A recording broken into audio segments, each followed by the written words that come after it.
Tapos may rice na rin siya. Yes, sir. Ah, okay. Magkano na to? 299 po, sir. 299. Oh, sige. Yan muna. Ano po dyan, sir? Beef, chicken, or pork? Ah, Yes, may po. pansit-pansit na rin siya. Yes, sir. May satamon. Parang satamon, sir. I see. Marami na rin yan. O sige, gusto ko yan. Kasi may rice. Itong pork bulgogi. Yes po. Okay po yun, sir. Ah, pag-iisipan ko mamaya, parang gusto ko rin ng pero ito palo up na. Baka hindi ko kasi maubos. Thank you.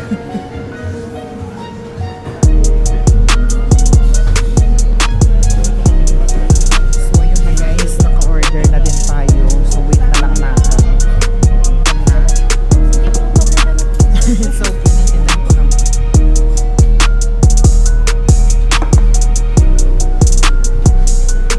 Thank you. Ito na guys. Dumating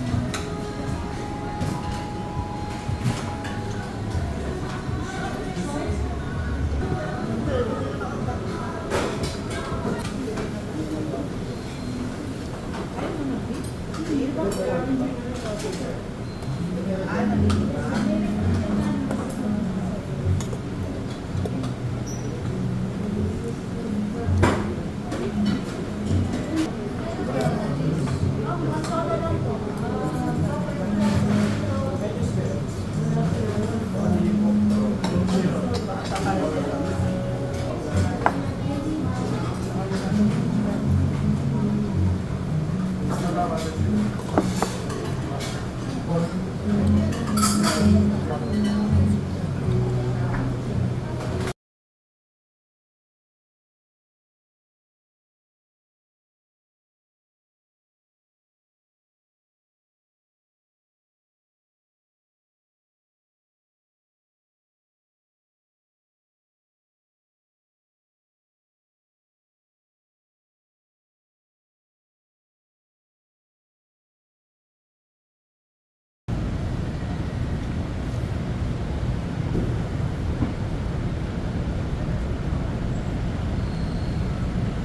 So tapos na rin po mag-lunch. At nabusog ako. Napasok na naman ang dila ako. So ang rating ko sa restaurant na yon ay 8 of 10. So yun lang guys. Siguro babalik din pero medyo matagal kasi marami akong gusto i-try na ibang restaurant. So lakad-lakad muna tayo dito sa Ortigas bago pumunta ng Robinson's Galleria.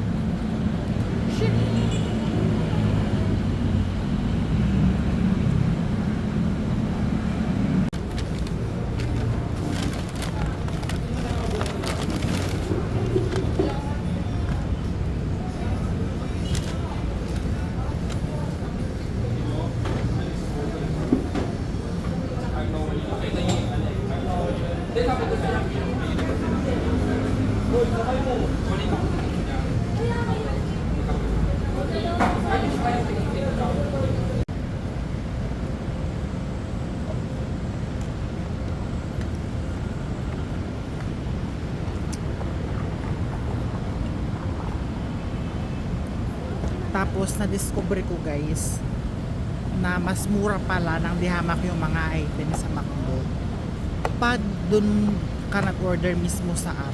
So i-scan mo na lang yung QR code pag ano ka mismo sa store ng McDo. Kagaya nito, ang regular price nitong large na iced coffee 85 or 75 sabi mo ito. Pero nakuha ko lang siya na 45 pesos. Kasi doon ako nag-place ng order sa app at in-scan yung QR code sa mismong store. So ang laking ginhawa dito. Pagtipid.